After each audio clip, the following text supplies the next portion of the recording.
Salut à tous, bienvenue pour une nouvelle vidéo. Aujourd'hui, je vais vous parler de ce qui est en train de se passer autour de moi. Donc des fausses accusations, diffamation, chantage affectif, chantage sexuel et chantage au suicide, trahison, manipulation, jalousie maladive en général dans la relation, mais aussi jalousie maladive en ce qui concerne les statistiques. Je vais prendre point par point ce qui a été raconté par la streameuse Elidia, qui me concerne évidemment, et je vais essayer de vous prouver point par point que tout ce qu'elle raconte est faux. Avant toute chose, je tiens à préciser que cette vidéo, je l'avais déjà enregistrée. Ça faisait déjà plus d'un mois que je travaillais là-dessus. Il y avait déjà eu des accusations, beaucoup de choses qui ont fait écho jusqu'à moi, et j'avais prévu une vidéo beaucoup plus soft que celle-ci dans laquelle simplement je me justifiais et j'expliquais ce qui s'était réellement passé. Donc cette vidéo n'est absolument pas une volonté de nuire, mais simplement une nécessité de rétablir une vérité concernant les accusations qui sont faites à mon égard. Il est important de préciser que je vais prendre des risques juridiques durant cette vidéo. Je vais afficher des messages, des screens, des enregistrements audio et vocaux, de prendre des amendes étant donné que je vais afficher des choses qui sont censées rester privées. Faut savoir qu'étaler sa vie privée en public, c'est un exercice que je n'ai jamais fait auparavant, donc ça risque d'être extrêmement compliqué. Je me saisis du communiqué fait par la principale concernée et je vais essayer de prendre point par point de manière un petit peu désordonnée. Je vais garder ce qu'il y a de plus accablant pour la fin. On va commencer par le début simplement. Je ne voyais aucune raison que ça se passe mal, même quand il m'a imposé que deux hommes, ses amis, viennent vivre avec nous. Alors faut savoir qu'il y a énormément de personnes qui sont venues à la maison et la grande majorité du temps ils venaient soit pour des événements du style anniversaire, Noël, Nouvel An, etc. Mais la raison principale pour laquelle mes amis venaient, c'est lorsque nous étions en déplacement, Elidia et moi, que ce soit Londres, Madrid, récupérer le PC Flow Up, des trucs comme ça, elle me demandait à ce que mes amis viennent pour s'occuper de son propre chat. Tout ça, j'en ai les preuves. Et lorsqu'on rentrait justement de ces déplacements, elle me disait c'est bon, on est rentré, maintenant ils peuvent partir. Ça ne fonctionne pas comme ça. Mes potes, c'est pas tes bouches-trous. Donc malheureusement, ça arrivait qu'ils restent sur de plus longues durées. Mais ça me permet d'avoir pas mal de témoignages au cas où ça irait jusqu'en justice. Mes amis, comme elle dit, ont assisté à son comportement en permanence et la totalité prend mon parti. Mais bref, Fugu a commencé à me harceler presque chaque jour pendant des mois. Il m'a appelé ou a envoyé des messages. Alors la vérité dans ce message-là, c'est que je lui ai bien envoyé des messages. Les messages, je vais vous les afficher au fur et à mesure sur l'écran. Lorsque j'ai appris qu'il y avait des accusations qui se faisaient autour de moi, j'avais besoin de savoir si ça venait d'elle vraiment ou pas. La grande majorité des messages que je lui ai envoyés étaient agréables, il n'y a aucune menace ou quoi que ce soit. C'est littéralement moi qui lui dis qu'elle me manque, ou des messages qui demandent si je peux prendre de ses nouvelles. Ce qui s'est passé par la suite, c'est que j'ai appris qu'elle racontait autour d'elle que je la tabassais, et c'est pour ça que je lui ai envoyé des messages, en lui disant simplement je ne peux pas croire que c'est toi qui racontais ça, il y a forcément une explication. Parce que pour moi, peut-être que je suis naïf, peut-être que je suis délusionnal, mais pour moi, c'était pas possible que ça vienne d'elle. Il voulait s'assurer que je ne parlerai pas. Alors s'il y a bien quelqu'un qui voulait s'assurer que je ne parle pas, c'est bien elle malheureusement. Chose à laquelle je répondais en permanence, je n'ai aucune raison de le faire, pourquoi je parlerais toi en mal. Elle était perturbée, paniquée en permanence parce qu'elle avait peur que je raconte des choses sur elle. Chose qui ne m'avait jusqu'ici absolument pas traversé l'esprit. Ensuite il y a une incohérence, elle dit premièrement il me menaçait de me virer de chez lui et juste en dessous elle précise en mars 2025 sans le prévoir, sans savoir comment, j'ai réussi à le quitter. Alors moi ce qui me pose problème c'est que lorsque tu dis j'ai réussi à le quitter, ça voudrait dire que tu étais séquestré, que je t'empêchais de me quitter. Pourtant juste au-dessus tu précises bien il me menaçait de me virer de chez lui. Alors je vais vous expliquer ce qui s'est passé. Je sais pas exactement si elle parle de quitter en tant que couple ou si elle parle de quitter physiquement. Faut savoir que la raison pour laquelle on s'est quitté physiquement c'est moi, parce que je ne supportais plus son comportement au fur et à mesure du temps et je lui ai dit il faut qu'on se quitte physiquement. Peut-être qu'on peut rester en couple, malheureusement physiquement on ne se supporte plus, c'est la raison pour laquelle on doit s'éloigner. Elle a trouvé son appartement, elle a fait ses cartons, on a loué un camion, j'ai chargé ce camion et j'ai fait son déménagement, plus ou moins 8-9 heures de route en camion. Je sais exactement où elle habite, c'est moi qui ai monté ses cartons chez elle, j'ai même monté son bureau de stream, ça n'a absolument aucun sens. Maintenant si on en vient à la raison pour laquelle on s'est quitté, c'est par la même occasion moi qui ai pris cette décision parce qu'elle m'a menti sur le fait qu'elle était enceinte. Lors d'un tournage sur Paris, je m'installe dans la voiture à côté d'un ami à moi et je reçois des messages de fou d'Elidia. Donc moi je comprends pas, je l'appelle et les premiers mots qu'elle trouve à me dire c'est loupiote la grosse pute. Alors effectivement elle détestait et insultait en permanence la grande majorité des femmes qui avaient le moindre contact avec moi, ça on y reviendra plus tard, c'est pas très intéressant pour l'instant. Après qu'elle se soit calmée, durant ce même appel, elle m'explique qu'elle pense être enceinte de moi. Bon soupçon, je lui dis simplement il faut que t'achètes un test de grossesse. Elle me dit les pharmacies sont fermées, je peux pas. Je lui dis il y en a une littéralement ouverte sous mes yeux. Si tu veux je t'en récupère un, je te rejoins et on en discute toute la soirée. Et là elle me dit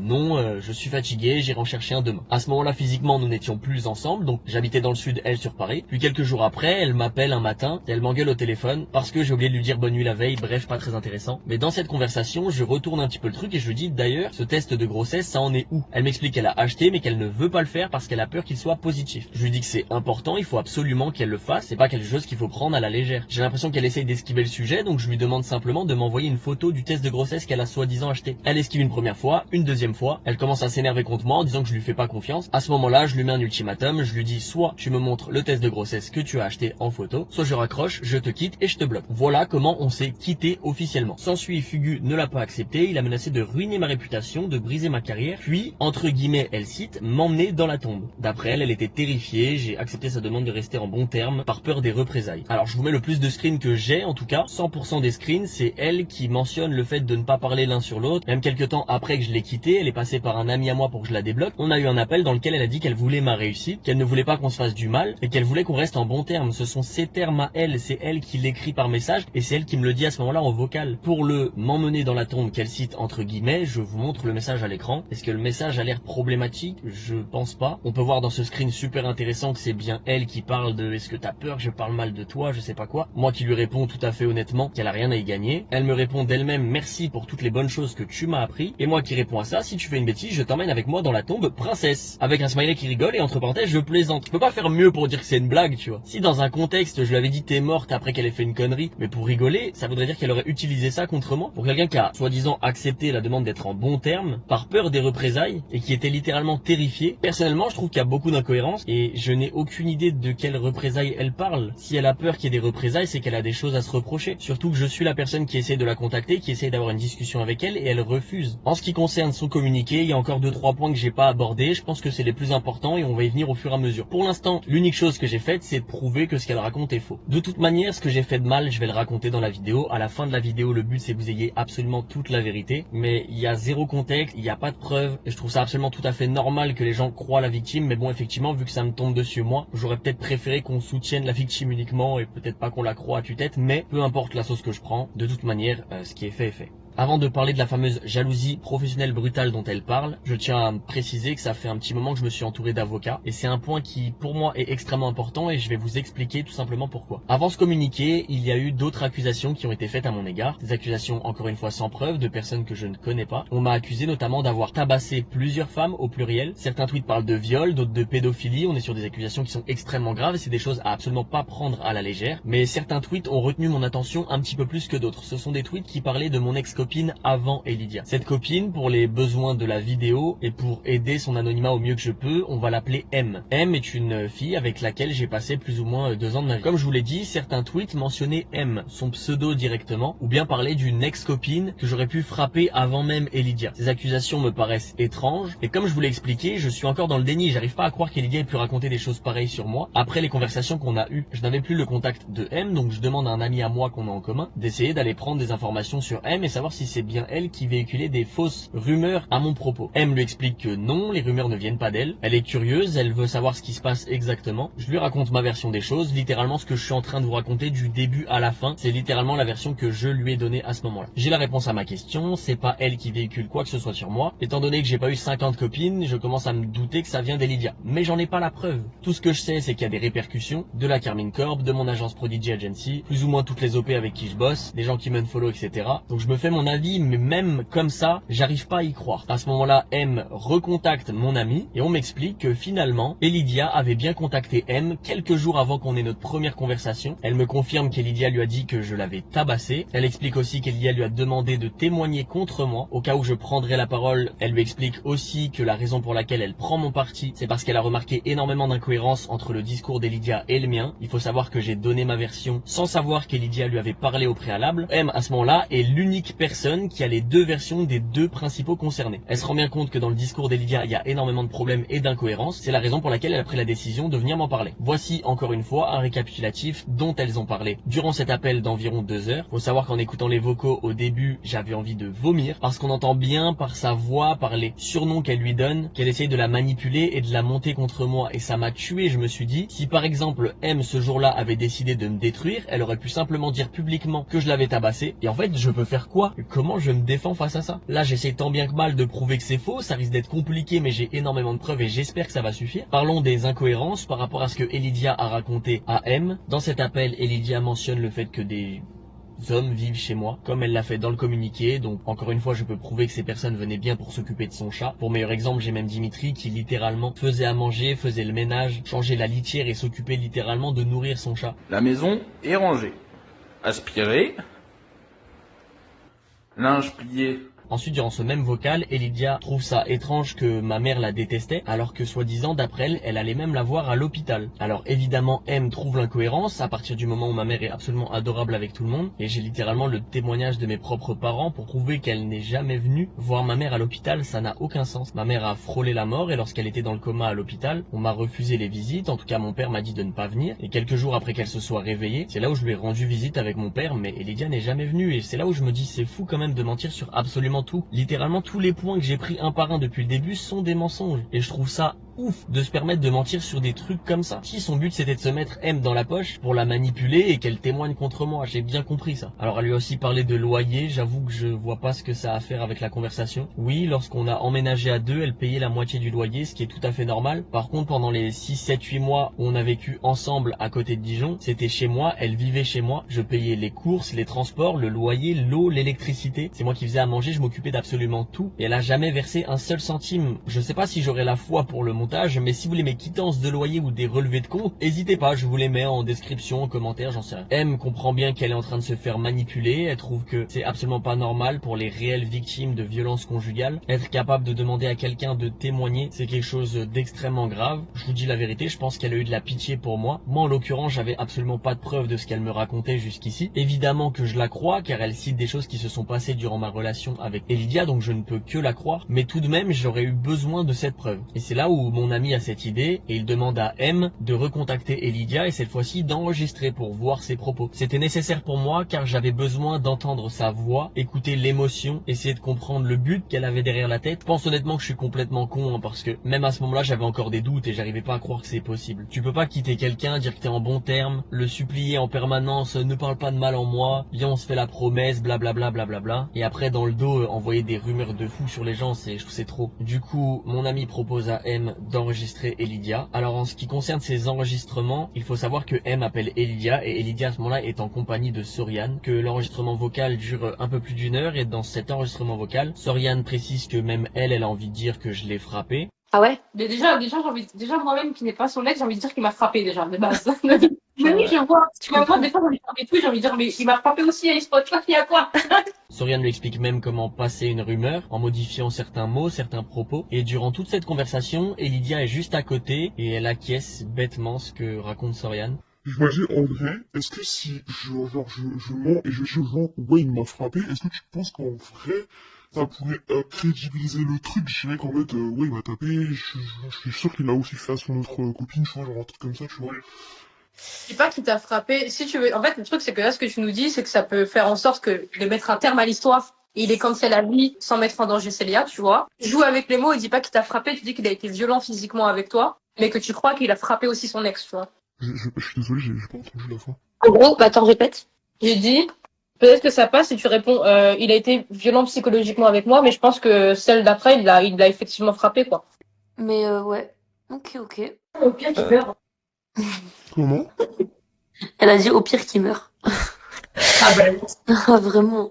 Petit aparté, j'ai trouvé des preuves supplémentaires qui vont à l'encontre de son communiqué, surtout dans la partie où elle dit qu'il y avait de mon côté une jalousie professionnelle brutale. Je vais réagir simplement au screen en les lisant. Pourquoi tu te compares pour te sentir à la hauteur? Bah honnêtement, je sais pas trop moi-même. Bah oui, pour le coup, c'est une réaction logique. Vous devriez vous soutenir et pas être en concurrence, donc c'est bien elle qui amène le sujet. Genre je sais que c'est ridicule, mais je ne peux pas m'empêcher de le faire. Genre je le vois, il excelle dans tout ce qu'il fait. Je trouve ça impressionnant, il a une capacité folle d'adaptation. Là où moi pas du tout. Jusqu'ici c'est pas encore choquant, mais c'est là où ça va le devenir. Après, ça fait plus longtemps que moi qu'il stream. Peut-être que ça joue. Le problème c'est que si je lui montre trop que ça me touche, il va en avoir marre et je le comprends. Mais là en ce moment les streams me dépriment à un point, je comprends pas comment j'en suis arrivé là. Je pensais jamais que ça allait arriver. Babou il lui répond et ensuite elle l'explique. La pression, le jugement, le fait que je me mette en compétition avec Fugu, mon addiction aux stats, honnêtement je ne me reconnais plus. Je sais pas à qui en parler, je ne veux pas trop saouler Max avec ça. Oui, ça m'est vraiment tombé dessus. C'était pas mon souhait à la base tout ça, contrairement à Max, où c'est ce qu'il voulait faire depuis tout petit. Ensuite elle le précise littéralement elle-même en dessous. Quand je suis en live, je regarde tout le temps le nombre de viewers que j'ai, etc. C'est des choses qui au fur et à mesure de la vidéo vont être prouvées, mais j'avais besoin de le rajouter parce que je trouvais que ce screen était vachement parlant. Il faut savoir que ça c'était très tôt dans la relation, mais que sa jalousie s'est perpétuée même après la rupture. Et que je voyais qu'il vivait sa best life, et genre et je le voyais sur des casques cassés et tout, genre je le voyais partout. Tout le monde disait que c'était le GOAT. Et ben dis-toi, moi pendant ça, j'étais dans mon lit, pendant une semaine, j'avais pas pris de douche, rien. Mais il avait l'air pas bien ou pas? Ouais, il avait l'air pas bien. Genre dépressif. Ouais, bah franchement, ouais. Mais du Genre, coup, tu l'as jamais vu comme ça? Non, jamais de ma vie je l'ai vu comme ça. Je te jure, j'étais choqué. Parfait. Ouais, bien fait pour lui. Les vocaux que vous venez d'entendre sont genre méga récents. Mon but par la suite est pas de vous prouver qu'il y a un problème dans sa tête, mais dans le vocal qui suit, Soriane lui dit que si j'avais été innocent, ou si je n'avais rien à me reprocher, j'aurais essayé de la contacter. Et Elidia saute directement en disant oui, la vie de ma mère, t'as raison, alors que j'ai essayé de la contacter. Elle le savait par rapport à la version que je lui avais racontée. Carrément, même elle lui dit mais il a pas essayé de t'appeler. Par contre, puis c'est pas logique, s'il a rien à se reprocher que c'est faux, pourquoi il t'appelle pas? Comment ça? Ben, un mec qui a rien à se reprocher et qu'il sait qu'il t'a pas frappé, il t'appelle et il dit meuf, t'as pété un câble, va te faire foutre. Oui, c'est vrai, t'as raison. Ouais, c'est vrai, t'as Il raison. t'appelle pas, tu vois. Bah, la vie de ma mère, bah, la vie. Et pourquoi il essaie de lui dire que c'est faux à elle alors qu'il t'appelle même pas? Mais la vie de ma mère, c'est vrai. Quelqu'un qui ment sur toi, tu appelles et tu mec, il y a quoi? T'as un baiser? Mais il a pas Oui, c'est essayé de t'appeler? Ça fait une semaine, non. Rien du tout. Je vous dis la vérité, étant donné que j'ai vécu une relation qui certes était toxique, mais qui était tout de même passionnelle, ça me dégoûte littéralement, j'ai envie de vomir en permanence quand j'écoute ça. Rien qu'entendre sa voix, je ne peux plus. Désormais, j'ai prouvé que la grande majorité de ce qui avait été dit, que ce soit à M ou dans le communiqué, était faux. Maintenant, on en vient au sujet le plus intéressant, je suppose pour vous, celui où j'explique les incidences qu'il s'est passé entre elle et moi. Encore une fois, je vous le répète, à la fin de cette vidéo, mon but est que vous ayez absolument toute la vérité de A à Z. De toute manière, j'ai pas grand chose à perdre de plus, étant donné qu'on me souhaite la mort en permanence. Durant son communiqué, elle explique que on s'est rencontrés en 2023, on s'est mis ensemble, 2 mois plus tard, je lui ai demandé de s'installer chez moi. Il faut savoir qu'avant ces 2 mois, il s'est passé beaucoup de choses. Premièrement, le premier gros red flag, nous sommes en couple, elle et moi, et elle décide de faire un date avec Flamby. Sur le moment, elle m'affirme que c'est uniquement pour le contenu, qu'il n'y a rien de bizarre derrière, et que c'est juste un live IRL. Maintenant, moi, un peu plus tard, je découvre des clips de Flamby qui la veille se préparait pour un soi-disant date. Elle était au courant, elle est rentrée dans le jeu du date, je lui en veux énormément, on en parle, on se dispute, et sa manière de faire passer la pilule et de s'excuser, c'est de m'affirmer que je n'ai absolument pas à être jaloux de Flamby étant donné qu'il est gros et moche. Je lui dis que c'est pas normal, que j'accepterai absolument pas ce comportement une nouvelle fois, étant donné qu'elle s'excuse, qu'elle m'affirme que ça ne se reproduira plus. Je vous dis la vérité, je suis passé à autre chose. Toujours durant cette période de 2 mois, elle réalise une radio libre antenne où des viewers à elle viennent raconter leur vie, je sais plus exactement. Sur le moment, je participe à cette radio libre antenne, c'est une espèce d'happening, et 2 autres streamers apparaissent au même moment, Ilan et Flamby. Faut savoir que ça faisait plusieurs fois qu'elle laissait un doute, elle laissait penser aux gens qu'elle flirtait avec plusieurs personnes, et ça me posait problème. Ilan lui fait même cette remarque en lui disant tu ne peux pas tourner en rond indéfiniment, il va falloir choisir quelqu'un. Moi, déjà, moi, je prendrais soin déjà de toi. Et Fougou, c'est bien passé avec Fougou? Bah, on n'a pas fait de burgouze. C'est important de rappeler que je suis en couple avec cette personne. Moi, je sais pas comment réagir, je vois que ma copine se fait draguer littéralement sous mes yeux. À la fin de ce live, je lui propose un live cuisine auquel elle répond non. Publiquement, en live devant tout le monde, elle dit je vais y réfléchir, mais grosso modo, ça voulait dire non. Quelques temps après, elle m'annonce toute heureuse que Flamby l'a invitée pour faire un live cuisine avec Ilan. Moi, je lui dis que c'est irrespectueux envers moi, que je vais me faire trash littéralement sur TikTok. Évidemment, ça a pas loupé. En plus, elle s'est fait sexualiser en permanence. Sur le moment, j'en veux pas aux autres parce que je sais qu'ils ne sont pas au courant qu'Elydia et moi sommes ensemble. Elle refuse de leur dire, mais elle refuse aussi d'imposer des limites, de mettre une barrière. Et ça me pose problème. Donc on a notre première vraie grosse dispute. Je lui explique que j'ai envie de dire publiquement que nous sommes en couple parce que j'en ai marre que les gens se permettent de la draguer alors que c'est ma copine. Elle s'énerve, elle dit que je veux détruire sa carrière et elle dit qu'elle n'a pas envie de dire publiquement que nous sommes en couple parce qu'elle a peur d'avoir moins d'abonnés. Elle a peur aussi d'être moins invitée. Elle trouve que c'est égoïste de ma part et qu'elle a tout à y perdre. Je lui explique que je ne supporte absolument pas son comportement, que je veux la quitter parce que je me vois pas vivre avec une personne qui a cette manière de penser. Évidemment, elle pleure et elle me dit que si je la quitte, elle va se suicider. Je vous avoue qu'à ce moment-là, moi mon but c'est de calmer les choses. Je vois une femme en détresse sous mes yeux et je lui dis simplement ok, on passe à autre chose, mais c'est la dernière fois. Elle m'affirme qu'elle va mettre des barrières, faire attention et elle s'excuse de son comportement. C'est à peu près ce timing-là où on a bien emménagé ensemble. Alors je sais la manière dont elle tourne son communiqué, c'est de dire c'est lui qui m'a invité comme si je l'avais agrippé et que je l'avais emmené en enfer. La vérité qu'elle m'a raconté à ce moment-là, c'est qu'elle pensait que sa mère profitait d'elle. Et c'est la raison pour laquelle elle n'avait pas envie d'emménager avec sa mère. Sur le moment, je suis en couple avec elle, je vis dans une maison tout seul. Je lui dis si tu veux vivre chez moi, il n'y a pas de souci et à tout moment si ça se passe mal, il n'y a aucun problème, tu peux partir. Ces messages existent, j'aurais bien aimé vous les montrer. Malheureusement, les 6-7 premiers mois de messages que j'ai avec elle ont été supprimés. Chose que j'ai découvert extrêmement tard malheureusement, car j'ai récupéré des preuves beaucoup trop tard. Elle s'est empressée de supprimer énormément de choses, que ce soit des messages Discord, les messages WhatsApp. Il se trouve que j'avais plusieurs numéros numéro d'elle, car elle change d'opérateur ou son numéro leak, etc. Donc en remontant chronologiquement les conversations et en essayant de trouver des preuves sur ce qui s'est passé durant les 5-6 premiers mois, je me rends compte que j'ai absolument plus rien. C'est à ce moment-là que je vais dans mon répertoire, que je tape Célia en espérant trouver quelque chose, et je tombe sur 4 contacts différents, dont l'un d'entre eux avec un emoji chat, et la première fois où j'ai rentré son contact dans mon téléphone. Et lorsque je clique sur ce contact là, il est assigné à aucun numéro de téléphone, aucun mail. Effectivement, c'est pas accablant, j'aurais pu faire ça moi-même, honnêtement. Ça pourrait effectivement être un mensonge, mais étant donné que mes sauvegardes iCloud et mes sauvegardes WhatsApp ont été désactivées, que j'ai littéralement la preuve qu'elle supprimait énormément de messages, c'est malheureusement la raison pour laquelle je ne peux pas vous prouver via des messages qui s'est passé durant les premiers mois. C'est à ce moment-là où je me suis rendu compte que la relation que j'avais avec Elidia était extrêmement toxique. Elle pouvait se mettre à pleurer parce qu'elle avait moins de viewers, faire des crises de colère parce que je répondais à des streameuses dans mon chat. Elle me menaçait, elle disait que je cherchais à faire en sorte qu'elle se suicide. Elle me prenait la tête littéralement pour tout et n'importe quoi. Si par exemple je la raidais pas elle. Donc un raid, pour ceux qui ne sont pas familiarisés avec le monde de Twitch, c'est lorsqu'on envoie sa base de viewers, donc les personnes qui nous regardent, sur le stream de quelqu'un d'autre. Lorsqu'on stream sur Twitch, on a un récap Twitch qui, lorsqu'on est un viewer, te dit exactement combien de temps t'as passé à regarder des streams, les émotes que t'as envoyées, etc.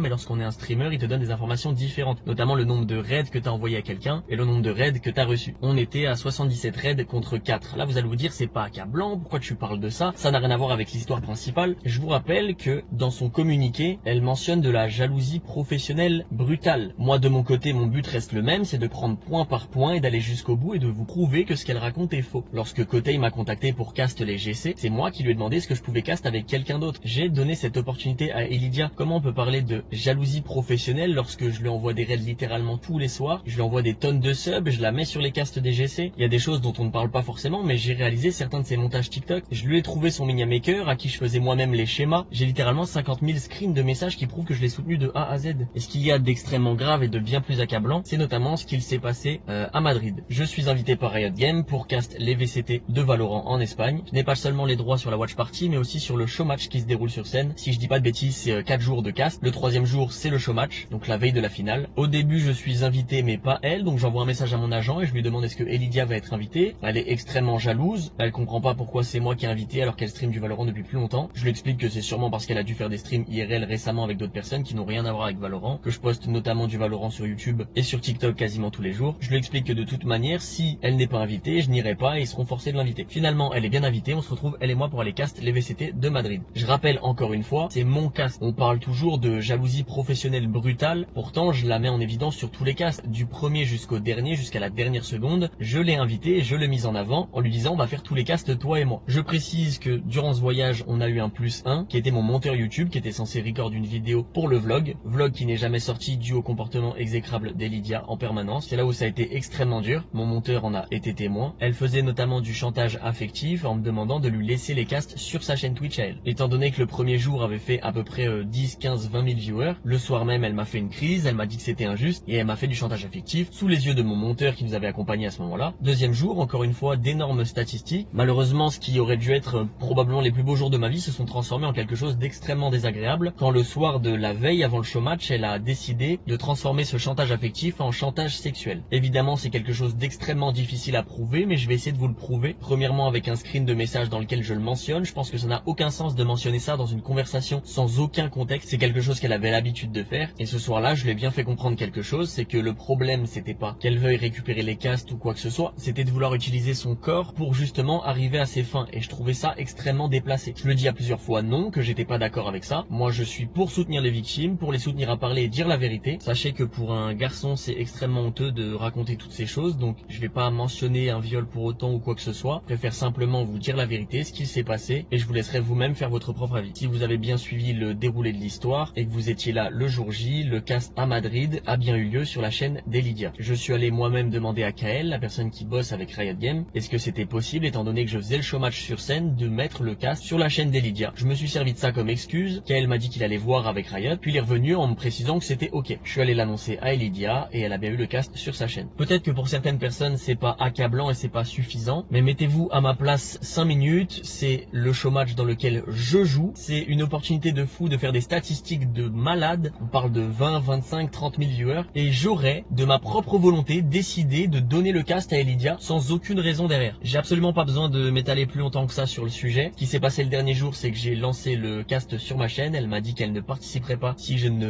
lui laissais pas cast la finale. Évidemment, j'étais remonté à bloc contre son comportement, donc j'ai quand même lancé le cast sur ma chaîne et elle est tout de même venue cast avec moi. Et oui, en stream, on a menti, on a fait semblant que tout se passait bien. Durant ces timings-là, j'ai subi une première fatigue chronique. J'ai fait une prise de sang, j'ai pris rendez-vous chez le médecin et il m'a expliqué qu'il y avait quelque chose dans ma vie qui me prenait énormément d'énergie. Je ne savais pas ce qu'était une fatigue chronique, mais il m'a expliqué que mon corps demandait à ce que je lui rende son temps de sommeil. Donc pour ceux qui m'ont suivi durant cette période, ils savent que c'est vrai. Pendant plusieurs mois, Elidia m'empêchait de stream aux horaires que je m'imposais, qui étaient généralement 17, 18, 19 heures au plus tard, et je me retrouvais à lancer après 20 heures. Elle, ça la dérangeait pas parce qu'elle streamait tard, et elle se réveillait tard. Moi, en l'occurrence, j'essayais de me lever tôt parce que je faisais mes propres montages et mes propres TikTok pendant une longue période. J'étais constamment fatigué. Effectivement, elle voulait passer du temps avec moi, donc c'est des choses que je lui ai jamais reproché. Mais j'en parle parce que par la suite, au-delà d'une fatigue chronique, j'ai subi un stress chronique qui m'a fait perdre énormément de cheveux. C'est extrêmement honteux. J'ai consulté avec un spécialiste qui m'a expliqué qu'une alopécie diffusée de la sorte venait très fortement d'un stress. C'est la raison pour laquelle j'ai fait une greffe et de toute manière, il suffit de regarder ma tête sur mes premières vidéos jusqu'à aujourd'hui. On voit bien que physiquement, je me suis dégradé. Venons-en à l'incident qui est le plus important, je pense. 3 juillet, des amis à moi viennent pour fêter mon anniversaire. 2 d'entre eux restent un petit peu plus longtemps, probablement pour s'occuper du chat ou je ne sais quoi. Durant ce timing, je dirais que début août, elle reçoit un message de la part de Dash qui concerne le The Event. Elle m'annonce qu'elle est invitée pour participer au The Event. Je suis fier d'elle, je suis content pour elle. Je vois que de mon côté, j'ai pas reçu d'invitation et je me dis c'est un peu dommage. Peut-être que je vais en recevoir une plus tard. Quelques jours après, elle reçoit le Discord officiel qui annonce les personnes qui ont été invitées pour ce The Event. Elle me fait la remarque en me disant que Ilan, Flamby, etc. ne sont pas invités, donc chose qu'elle trouve elle-même bizarre étant donné que la grande majorité du temps, les gens sont invités par groupe, que ce soit Kameto avec ses amis, que ce soit Tommy, Gotaga ou Zerator avec la team du lundi et ses collègues. Tout le monde est invité par petits groupes. Elle, en l'occurrence, à ce moment précis, elle ne connaît que quelques personnes, mais de nom sans plus. Elle n'a absolument aucune affinité. Je lui dis que c'est probablement une bonne excuse pour demander à Dash de m'inviter, étant donné tout ce que j'ai pu lui apporter précédemment, que ce soit le cast avec les GC, tout ce qui s'est passé à Madrid, où je l'ai mise en avant en permanence, je lui ai même donné un cast sur sa propre chaîne Twitch, le fait que je l'aide, que je l'arrête, que je la mette en avant absolument tout le temps. Moi, personnellement, je suis trop content de faire du contenu avec elle, que ce soit sur YouTube ou TikTok, on s'entend bien, on rigole, on se vanne, et je suis persuadé que je dois avoir des messages où elle le dit elle-même que je lui ai apporté énormément dans sa vie. Donc sur le moment, je ne me sens pas bizarre de lui dire que j'aimerais bien qu'elle tente de m'inviter en envoyant un message à Dash. Au début, elle me dit qu'elle va le faire. Au bout d'une semaine, je relance le sujet sur la table, je lui demande est-ce qu'elle l'a fait. Elle me répond de manière un petit peu agressive en me disant c'est pas ma faute si t'es pas invité. Et j'essaye de lui faire comprendre à ce moment-là que le problème c'est pas que je sois invité ou pas. En l'occurrence, je vais pas en vouloir à Dash ou à Zerator de m'avoir invité. À ce moment-là, il y a plein d'autres personnes qui sont pas invitées. Mais c'est vrai que je lui en voudrais à elle de pas tenter parce que je sais que moi, à sa place, je l'aurais fait. Je me suis dit aussi que ça avait du sens, elle est toute seule, elle peut simplement dire bah je connais pas grand monde pour ce The Event, est-ce que ça dérange si je suis accompagné de quelqu'un? Par la même occasion, durant les mêmes timings, j'ai un ami à moi qui est à la maison, qui s'appelle Dimitri, qui lui envoie aussi un message sur Discord et qui n'a absolument jamais eu de réponse. Le fait qu'elle ne réponde pas, que ce soit même un oui ou un non, ça m'a juste confirmé sa manière d'absolument tout vouloir pour elle et rien pour moi et je me suis senti trahi de fou. Et ce qui m'a vraiment fait de la peine, encore une fois je le répète, c'est que moi je sais pertinemment que à sa place, j'aurais essayé, il y a absolument rien à perdre. Effectivement, je la relance une dernière fois et j'essaye de lui faire comprendre que c'est important pour moi. Elle me dit j'y suis pour rien, t'inquiète pas, tu seras invité à la prochaine édition. Moi ça me fait bien comprendre qu'elle compte absolument rien faire et qu'elle se rassure en disant ouais l'année prochaine on le fera peut-être ensemble. Moi ce que je veux c'est pas le faire l'année prochaine, c'était le faire avec elle, c'était partager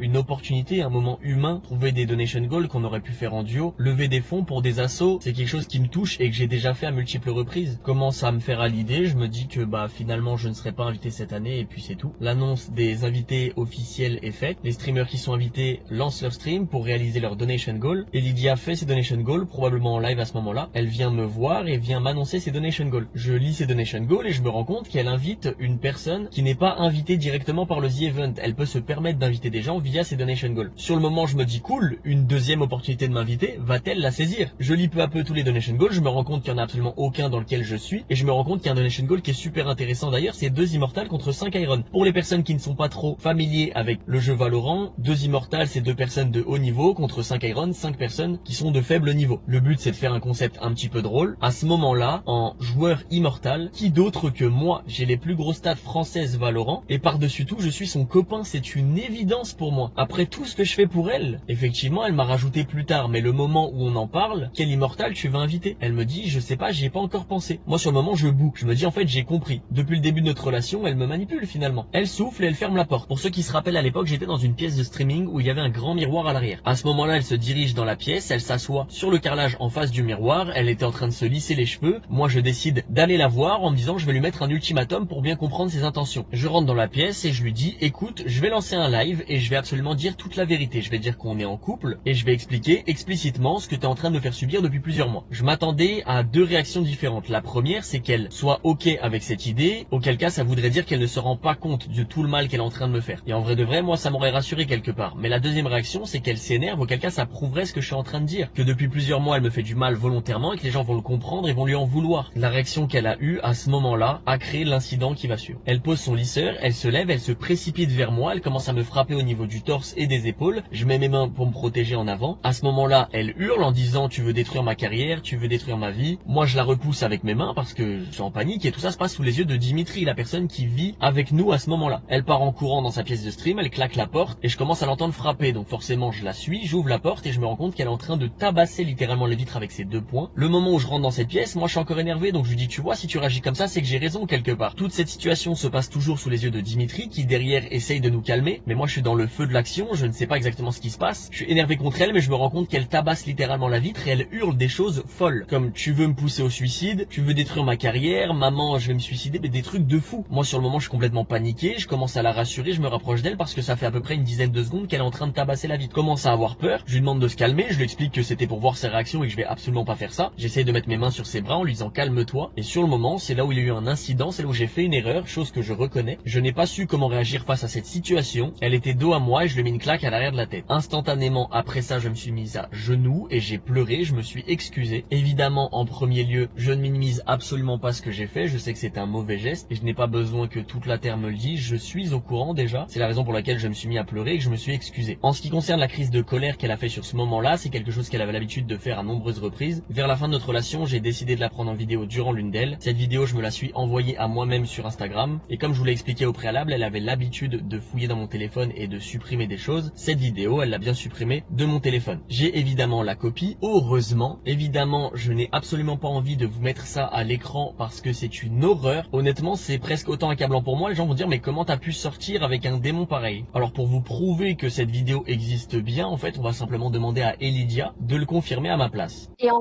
gros, j'étais devenue folle et il m'avait filmé. Et du coup, Ok. j'étais allée sur son tel pour la supprimer. Ouais, Et du coup, j'étais devenue complètement folle et genre, je hurlais. Je disais, j'en peux plus, j'en peux plus, j'en peux ouais, plus. ma pauvre. Donc, je pense qu'il parlait de cette vidéo. Et parce qu'en fait, j'étais devenue complètement hystérique. Ouais, bah ouais. Attends, mais comment il a la vidéo si je l'ai supprimée de son tel? Je sais pas, supprimé récemment? Moi, j'ai tout supprimé, gros. Même récemment? Ouais. Je te coupe. Mais la vidéo, pour moi, c'est la vidéo où tu deviens folle en mode tu peux Mais ça veut dire qu'il l'avait tu enregistré quelque part. tu fais du 5 devant un miroir parce qu'il te rend folle. Mais gros, je hurle de baiser, hein. Mais je pourrais toujours dire qu'il m'avait. Tu disais quoi? Je hurlais. Je hurlais, gros.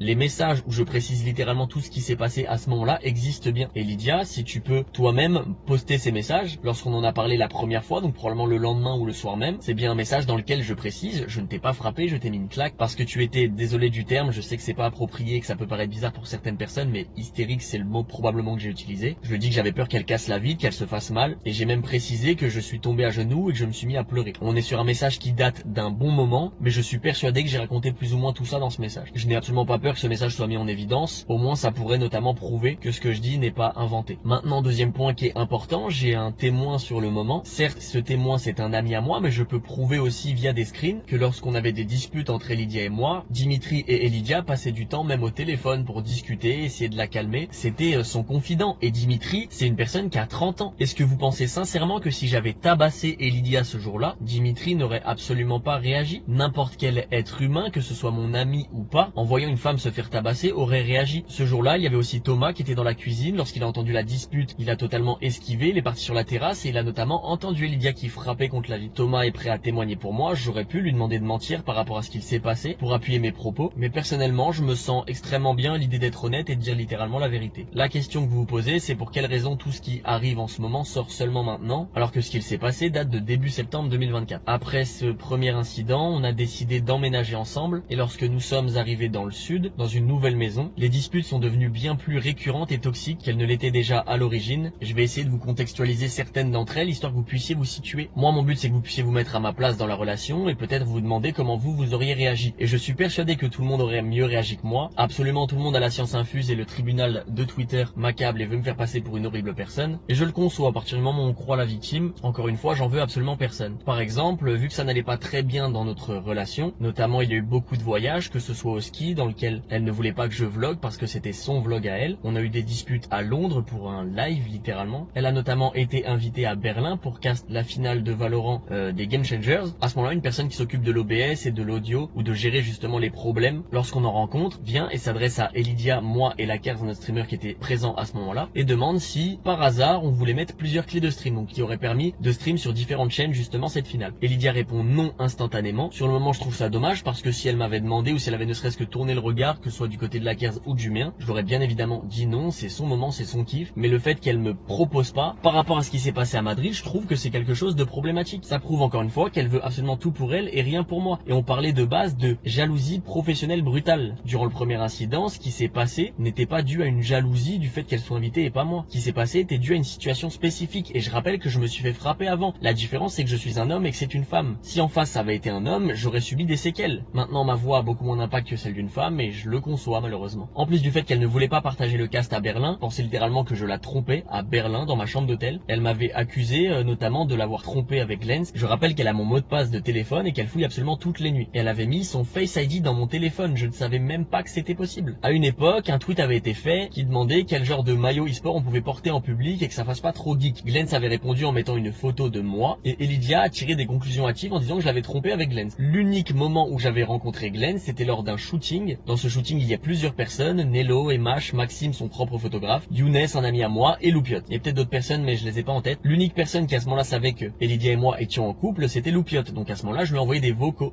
J'ai un souci avec Célia, tu te souviens le shooting qu'on avait fait avec la Carmine Corp?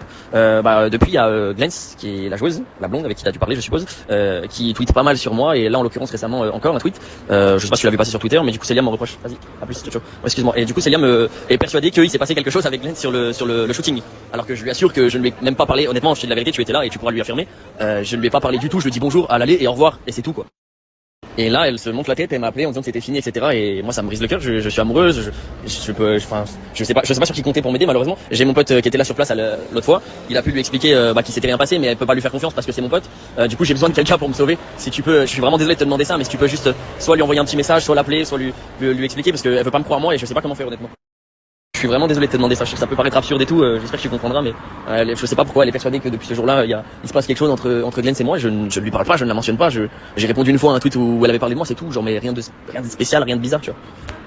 Je dis s'il te plaît, raisonne Elidia, parce qu'elle avait littéralement décidé de me quitter. Elle a pris ma valise, elle l'a mis en dehors de la chambre d'hôtel, elle a fermé et je n'avais pas la carte pour entrer dans l'hôtel. Le problème c'est que même après ça, je lui disais envoie un message aux personnes qui étaient présentes, que ce soit Loupiot, même Glenn si tu veux. Elle me disait je suis persuadé que tu leur as dit de mentir, etc.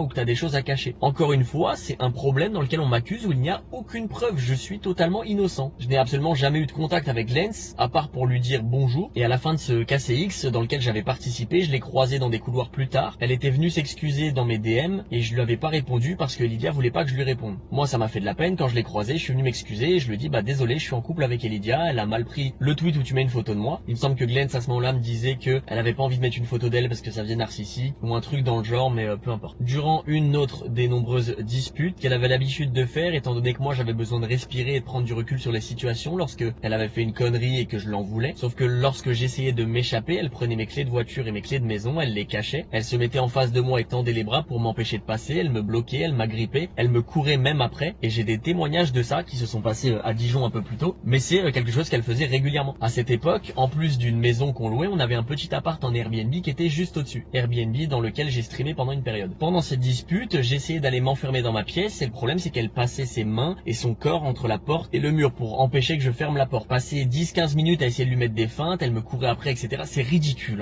vraiment j'ai trop honte de sa mère, c'est trop ridicule. À un moment j'arrive à fermer la porte, et je lui demande de me laisser tranquille, j'ai besoin de respirer et de passer à autre chose. Elle force pour tirer la porte de son côté, je lâche la poignée et je passe par la fenêtre, littéralement. Je monte à l'appartement au-dessus, je ferme ma clé derrière moi parce que j'avais les clés de l'appartement mais pas de la maison qu'elle avait volée. Je me pose en haut sur le matelas, dites-vous il est peut-être 2-3 heures du matin. Je dormais pas en haut dans l'appartement donc il y avait pas de drap, mais j'avais besoin de m'allonger pour respirer un petit peu. Au fur et à mesure j'entends du bruit, elle toque et elle trouve une manière de rentrer. Elle était rentrée en passant par le toit et elle était littéralement passée par la fenêtre. Pour ceux qui s'en rappellent encore une fois, j'ai streamé dans un appartement pendant un petit moment et la raison pour pour laquelle la fenêtre à ma droite était ouverte, c'est parce que j'avais le câble Ethernet de la maison d'en dessous qui passait par cette fenêtre pour donner justement du réseau à l'appartement au-dessus. C'est par là qu'elle est passée, elle est venue continuer sa crise et c'est à ce moment-là que je lui dis je te déteste, je veux te quitter, tu agis comme une merde, j'ai dit des trucs méchants, j'en suis persuadé, mais mon but c'était de la quitter à ce moment-là. Je ne la supportais plus et je la détestais. Son comportement en général, c'était plus possible pour moi, je suis trop vieux pour ces conneries. À ce moment-là, elle a mal pris, elle a pris son téléphone et elle me l'a jeté dessus de toutes ses forces. Encore une fois, c'est des choses dont je parlais très peu parce que je sais qu'elle réagissait sur le moment de la colère. Et même si je lui en voulais qu'on en parlait le soir même ou le lendemain, c'est des choses qui, encore une fois, on se pardonnait mutuellement et on s'excusait mutuellement, que ce soit son comportement ou le mien. Donc à aucun moment je lui en ai voulu d'avoir réagi comme ça. C'est là où moi ça me pose problème parce qu'on me fait passer pour quelqu'un qui tabasse les gens. Là où moi je me suis vraiment fait taper, on m'a acheté même un téléphone dessus et à chaque fois c'est vraiment dans un contexte de vouloir faire du mal physiquement. Si en face ça avait été un homme et que j'avais été une femme, ça aurait été encore plus problématique. Et je trouve pas ça normal que c'est censé être plus problématique parce que c'est une femme et que moi je suis un homme et que du coup ma voix ne compte peut-être pas assez. On arrive au dernier incident qui s'est passé entre elle et moi. Cette fois-ci c'était en voiture. Durant le KCX ils ont annoncé KCBS. Kotei a pris contact avec nous. Dans ses messages il nous proposait un contrat de co-caster, moi pour KCBS donc l'équipe masculine et elle allait continuer de s'occuper des GC donc l'équipe féminine. Elle m'explique que j'ai de la chance selon elle parce que les filles sont nulles et ça fait moins de stats donc elle aurait préféré cast KCBS. Honnêtement ça a très mal vieilli parce que les filles sont super fortes. Bref, durant une conversation qu'on a en voiture lorsqu'on rentre de Montpellier, elle m'explique qu'elle aimerait cast KCBS contre JL avec moi. Le premier match où on s'est fait tarter notamment. Sur le moment vous l'avez bien compris, depuis le début elle cherche uniquement mon buzz et je l'ai prouvé à multiples reprises. On est dans un moment de notre relation où on est au plus bas, c'est-à-dire que c'est froid, que la moindre étincelle peut littéralement créer un feu. Je lui explique que je ne vois pas pourquoi je l'inviterais étant donné qu'elle s'occupe des GC désormais. Elle me dit pour commencer que je suis égoïste, moi je lui explique, je suis persuadé que tu veux faire ce match avec moi parce qu'il y aura de l'audience étant donné que c'est JL contre KC et j'affirme ça même en disant tu es assoiffé de sang. Je peux pas inventer ça. C'est vraiment ce que j'ai dit sur le moment parce que c'est ce que ça m'a inspiré. Ambiance totalement morbide dans la voiture, plus aucun bruit, elle éteint même la musique. On arrive au péage en direction de la maison, on passe le péage et le moteur s'éteint une première fois. Je comprends pas, je regarde le tableau de bord, aucun voyant quoi que ce soit, donc je redémarre une deuxième fois, je rappelle que je suis en automatique,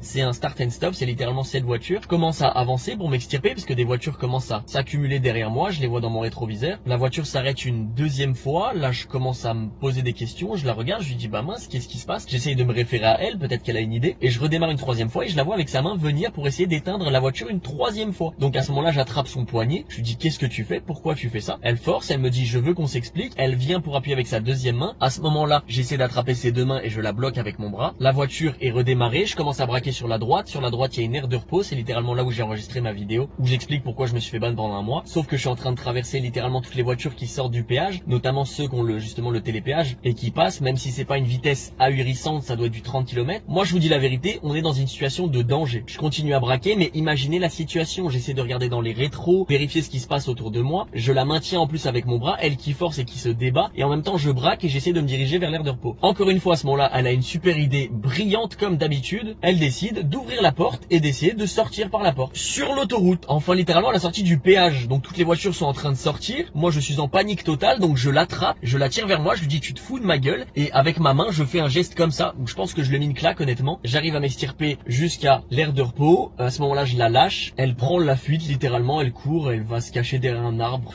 vas-y. En fait rien que d'en parler, j'arrive pas à croire, je me dis c'est un autre monde, et on essaie de me faire passer pour quelqu'un qui tabasse les gens. Ok, j'admets, j'ai pas été bon dans la relation, mes gestes, ma manière de réagir, etc. J'en suis conscient, j'ai besoin de personne pour me dire que ce que j'ai fait c'est mal ou que j'ai mal réagi. Mais je vous jure sur tout ce que j'ai de plus cher au monde, que à ma droite, si en côté passager c'était un handicapé, mon père, ma mère, mon petit frère, même Cédric Doumbé, j'aurais réagi de la même manière. C'est dangereux, on est sur la route, c'est absolument pas un endroit dans lequel on a ce genre de réaction. Et au vu de tout ce qu'elle m'a fait subir au fur et à mesure de la relation, et encore j'ai dû raconter 70%, il y a encore plein de trucs, que ce soit même dans le vocal d'1h20 où elle parle à mon ex et elle dit des choses atroces, grossophobie, elle émit des accents africains, je comprends pas où elle veut en venir en fait. Bref, reprenons l'histoire, je me gare, je lui envoie un message et je lui dis regarde ce que tu me fais faire. Et je le pense toujours aujourd'hui, certains vont dire peut-être que c'est une phrase de fou, que je suis bizarre, mais si je lui dis ça, c'est que je sais qu'au fond de moi, je ne suis pas comme ça. Et sur les réseaux, littéralement, il y a plusieurs personnes qui sous des tweets disent c'est pas la première femme à qui il fait ça. Et la raison pour laquelle les gens disent ça, c'est parce qu'elle a demandé à mon ex-copine de témoigner contre moi en mentant en disant que je l'ai frappée elle aussi. M, du coup, a joué le jeu parce que le but c'était d'avoir des preuves, et donc elle en a probablement parlé autour d'elle en disant ouais même son ex elle est prête à témoigner, etc. Genre ceci prouve cela, pour quelle raison étant donné que M n'en a parlé absolument personne d'autre qu'elle. Personnellement, moi ça me fait énormément de mal pour les personnes qui subissent de réelles violences physiques. La vérité c'est qu'aujourd'hui je sais qu'il n'y a aucune preuve, aucune photo de de bleu, aucun coup qui a été mis, c'est-à-dire des coups phalanges, coups de poing pour faire du mal physiquement. Je sais aussi du coup qu'il y a eu beaucoup de mensonges et je vous l'ai prouvé. Et pour moi, ça décrédibilise littéralement tout le discours d'une femme battue qui subit réellement des violences. On parle d'hommes qui veulent se donner raison avec la force. On est tellement loin à l'opposé. Effectivement, vous pouvez m'en vouloir pour les gestes que j'ai pu avoir durant ces incidents et honnêtement, je m'en veux moi-même aussi. Il se peut que j'aurais dû réagir autrement. Pour le coup, en voiture, je sais pas exactement comment j'aurais dû réagir. Pour ce qui est du premier incident, j'aurais peut-être pu essayer de la maintenir ou de la tenir ou peut-être de la laisser se faire mal, mais c'est vrai que sur le moment, j'ai vraiment réagi à chaud et instantanément sur le coup de la panique, donc effectivement, je m'en veux. Mais je refuse sur tout ce que j'ai de plus cher au monde qu'on le dise publiquement que j'ai tabassé des gens. Effectivement, dans son communiqué, elle a suivi les conseils de son amie, sa super amie d'ailleurs Soriane, qui lui dit de modifier des propos, etc., etc. Je doute honnêtement que une claque, des insultes ou des embrouilles fassent de moi quelqu'un de problématique. Évidemment, je dis pas que c'est normal, mais je pense que ça peut arriver à tout le monde, que ça a dû arriver à tout le monde durant certaines relations. Malheureusement, je déteste ça, subir une injustice. Aujourd'hui, j'ai eu ma mère qui m'a appelé en pleurs. Je suis évidemment obligé de faire semblant que tout se passe bien. J'ai absolument pas envie qu'elle refasse un infarctus. Mon petit frère qui m'envoie notamment des messages pour savoir si je vais bien.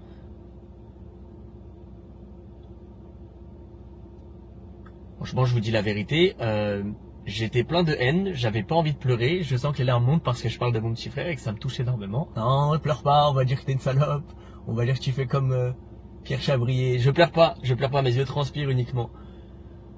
Donc je tiens à m'excuser, non pas à Elidia, étant donné que je l'ai déjà fait durant notre relation à multiples reprises, qu'on s'était pardonné mutuellement et qu'elle a décidé de m'attaquer dans mon dos. Maintenant, la raison pour laquelle elle a fait ce communiqué publiquement, c'est parce qu'elle a vu que dans ma story Instagram, il y a quelques semaines, j'ai posté le fait que j'étais en train de travailler sur une vidéo. La vidéo devait être bien moins hard que celle-ci. Il y a plein de choses que j'avais atténuées parce que j'ai juste peur qu'elle se fasse du mal, je n'ai pas envie de ça. Ça n'a jamais été ma volonté. Faire des vidéos sur internet, c'est uniquement une passion. J'avais un métier avant, en vrai de vrai, retravailler normalement, ça me dérange pas plus que ça. J'espère que certains prendront en compte ce que j'ai dit et que de toute manière, même si ça pouvait me sauver quelque part, le mal est fait et qu'en vrai de vrai, vu les proportions que ça a pris, je me doute que ça n'arrangera jamais rien. Et ça me fait de la peine, c'est comme attaquer une personne qui se rend même pas compte de ce qu'elle est en train de faire. Et je dis pas qu'à côté je suis tout blanc, hein, bien évidemment que non, donc je m'excuse notamment auprès de ma communauté, je m'excuse auprès des gens qui m'ont soutenu pendant tout ce temps. Honnêtement, je trouve que mes actes sont pas non plus catastrophiques. Évidemment, c'est pas justifiable, peu importe ce qui se passe, je ne peux pas justifier ma manière d'agir, mais par rapport aux circonstances et au contexte que j'ai donné, j'espère en tout cas que des gens se rendront compte que dans ce genre de situation, ils auraient pu réagir de la même manière que moi. Enfin bref, prenez soin de vous, honnêtement je pense pas continuer les réseaux, que j'ai vraiment envie de subir une vague de haine en permanence, je sais pas, je suppose que ça doit être mérité. Honnêtement, j'ai cherché tellement 10 000 manières de contacter Lydia et de discuter avec elle, elle en a jamais parlé. La seule fois où elle a répondu, elle était en compagnie de Mel et Loupiote, Mel que j'avais l'habitude de raid aussi, et lorsqu'elle me proposait de faire de la duo, et Lydia m'avait dit de dire que non, donc moi je lui disais ouais, dès que je rank up, vas-y. Au final je disais non, donc désolé de vous mêler à tout ça. Loupiote aussi en l'occurrence, lorsque tu m'as appelé et que tu m'as demandé pour quelle raison Lydia t'avait unfollow, la vérité c'est pas ce que je t'ai dit, j'ai essayé de te donner la raison la moins problématique pour elle parce que je voulais pas vous ayez d'embrouille toutes les deux, mais l'insulte elle a bien eu lieu, c'est quelque chose de quotidien, c'était pas la première fois qu'elle était jalouse de toi, étant donné que j'avais l'habitude de lui dire que je te trouvais remarquable vis-à-vis de toutes les choses que t'avais pu faire. Ce jour-là, Anis, que t'as rencontré en Thaïlande, était dans la voiture au même moment, il pourra littéralement te confirmer ce qui s'est passé. J'ai essayé d'apporter le plus de screens aussi possible. Évidemment, c'est une relation qui s'est passée dans la vraie vie, on vivait ensemble, donc tous les messages que j'ai essayé de vous montrer, toutes les preuves, que ce soit enregistrement, etc., c'est des choses qui étaient extrêmement dures à avoir. J'espère honnêtement que ce sera suffisant et je m'excuse aussi auprès de la Carmine Corp, ça n'a jamais été une volonté. Lorsque j'en ai parlé à Arthur, j'ai bien précisé ce qui s'était passé des deux côtés. Faut croire qu'elle a pu continuer à cast et moi non. C'est bien eux qui m'ont demandé de faire un tweet et de mentir, donc les gens qui retweetent en disant ceci explique cela, honnêtement si j'avais pu dire la vérité dès le début je l'aurais dit. On m'a conseillé de prendre un avocat et de ne pas en parler ni même d'essayer de contacter Lydia. Je vous dis la vérité, au début j'ai pas pris d'avocat et j'ai essayé de contacter Lydia parce que pour moi c'était une injustice et qu'il y avait forcément un quiproquo, quelque chose qui s'expliquait. Donc je m'excuse auprès de la fanbase Carmine Corp et de tous ceux qui ont pu être déçus de mon comportement en général pour X ou Y raison. J'espère avoir rempli vos bingos pour ceux qui font des paris sur Twitter sur ce que j'aurais pu raconter et je remercie les quelques streamers et quelques viewers qui ont pris la peine de m'envoyer des messages de soutien. Il y a des gens qui prennent la peine d'attendre les deux versions, surtout quand je précise que je vais donner ma version. À la limite, si j'avais rien dit du tout, j'aurais pu comprendre qu'on me lynche. Mais enfin bon, c'est le jeu. Je vous remercie, passez une excellente soirée, journée, ce que vous voulez, une belle vie. Désolé encore si j'ai pu décevoir de nombreuses personnes, c'était Fugu et puis c'est peut-être à la prochaine, je sais pas.